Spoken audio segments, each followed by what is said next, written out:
UFC 252, Stipe versus DC3 is over.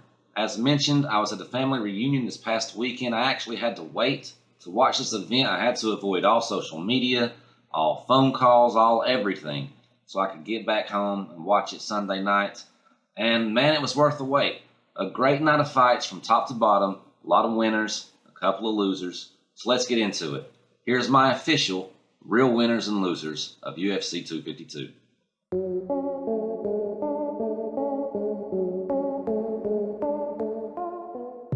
Opening the whole card, we have Kaya Kamaka and Tony Kelly. Now, both of these guys are winners to me because they put on a hell of a fight. They're both UFC newcomers, and as far as I could tell, this fight was probably on short notice. I didn't see it listed on the card until a day, maybe 2 days before the fight actually happened. But they both came in, they were both game opponents, and they left everything in the octagon.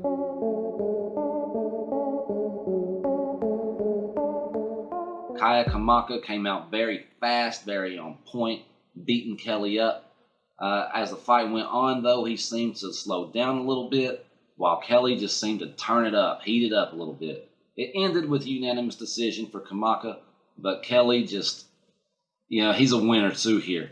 They're both savages. It was a great way to start the night, really set the tone for a great night of fights, and I look forward to seeing both of them in the future. Both of them are winners.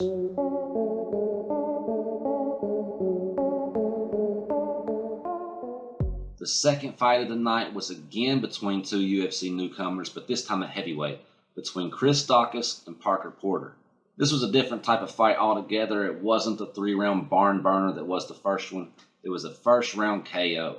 Now, Chris Daukaus looked amazing. He had a brutal and very quick 1-2 punch, right-left jab, where he hit Parker Porter almost at will. He finally was able to give him just a little more than he could handle. Porter turned his back and kind of ran from him, but that didn't stop Daukaus from putting a knee in his face and delivering a few more blows. Takes him out of there, and he does this in a division where it's very important to look good right now, and Daukaus looked amazing. He didn't take a whole lot of damage. Hopefully he can turn back around, get another fight pretty soon, string together some wins, and climb those ranks of heavyweights. Chris Daukaus is a big winner at UFC 252.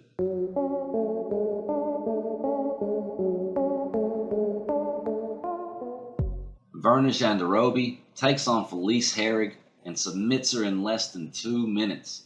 Felice is a pretty big name in women's MMA, and she was ranked 15 prior to the fight.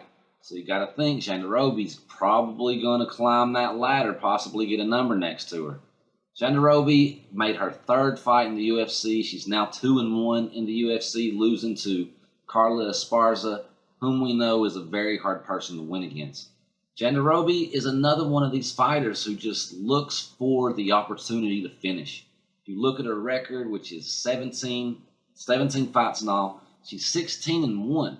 That one loss to Esparza. She's got 13 submission victories, only 3 by decision. So this is a chick who knows how to get it done. She submits Felice in less than 2 minutes via armbar and looked amazing in doing so. I think that we can really expect big things from her in the future. I certainly do.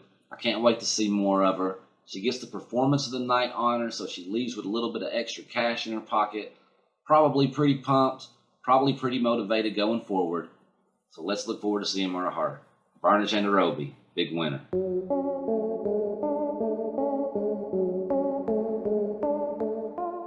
So after Ankalaev and Cutelaba get canceled due to Cutelaba testing positive for COVID, we have Herbert Burns and Daniel Pineda move up into the main card. Now, Herbert Burns is a fighter who comes in with a lot of steam and momentum. He's on a 5-fight win streak. He is obviously the younger brother of contender Gilbert Burns. And you got to believe that Herbert would have been in the UFC a little bit earlier had he not had such a successful run in one championship, which is one of the other really legit promotions in the world. So Herbert's got all this momentum. You kind of think that he's being bred to be a contender, and Daniel squashed that train. So Herbert is a bit of a loser here to me tonight because not only was he stopped on a big show, but he also came in overweight, and that just looks unprofessional. Daniel Pineda, on the other hand, is a big winner for several reasons. First of all, financially, he just made a little bit of extra money tonight. He gets 20% of Herbert's purse, he gets the Performance of the Night honors, and that's always nice. He finishes the fight from the crucifix position, dropping elbows on his opponent in the second round. Now, Pineda is a bit of a journeyman. He's 35 years old. He has a record of 27, 13, and 2. That's a lot of fights. Now, over the course of those 42 professional fights, he's never won a decision. Like I say, he's opportunistic. He looks for the finish and he takes it. And he had a big opportunity on Saturday, and he took it. He's on a 7-fight win streak, sort of. He had 2 wins overturned due to a banned substance, but he hasn't lost in 7 fights. He's back in the UFC after his first stint from 2012 to 2014. But now he's back. He's on the biggest show in the world. He's beaten the very good, competent, big-name opposition on the main card and walking home with some extra money. Daniel Pineda, you're a big winner.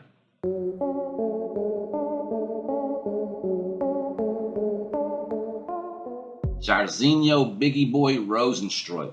He walked into the fight Saturday night as the number 6 heavyweight contender, taking on his buddy Junior Dos Santos, who's a number 5 heavyweight contender.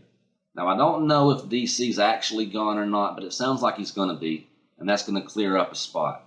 You got to think he's going to jump Junior in the rankings. He's going to have a much lower number next to his name real soon. I think that Jairzinho is a real contender in the heavyweight division, and he solidified that claim a little bit more on Saturday. I think he's a big winner because people know his name already. He's got a very impressive highlight reel. He's KOing everybody. And like I've been talking about, the heavyweight division is just opening up, and Jairzinho is putting himself in a really good position. I look forward to seeing more out of him, more out of the heavyweight division, and I think he's going to be a player in it for at least a couple of years to come.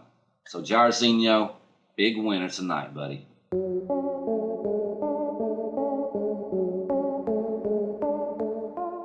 The biggest loser of the night, and I hate to say it, but the biggest loser of the night has to be Sugar Sean O'Malley.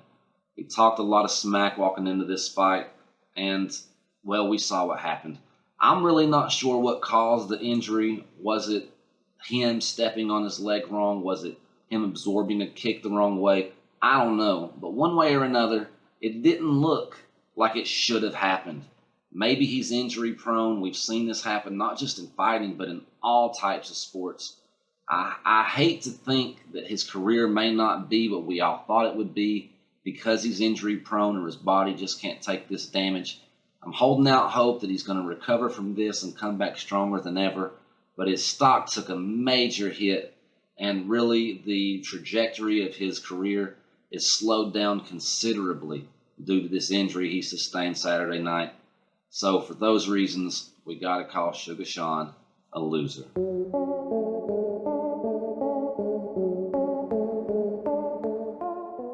So in case you didn't know, Stipe Miocic and Daniel Cormier fought again for the 3rd time at UFC 252. This was a great fight. Stipe comes out the winner after a unanimous decision victory. He keeps the belt, he remains the heavyweight champion, and he wins that narrative of the greatest heavyweight of all time. Whether you buy that or not, you got to believe he's the baddest dude on the planet right now. This was a great fight.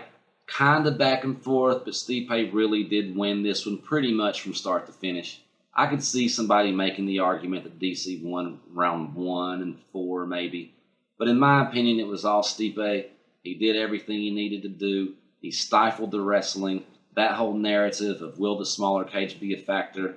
No, it wasn't. Stipe implemented his game plan. He even got an eye poke back. It was a pretty nasty eye poke though. But one way or another, it was a great fight to watch, very entertaining, and Stipe is the baddest dude on the planet. So Stipe is a big winner at UFC 252. There's my winners and losers for UFC 252. A while back, Dana told us that August was going to be a huge month for fights, and he's coming through for us. We got more this weekend, more the weekend after that, so we got a lot to talk about. Till next time.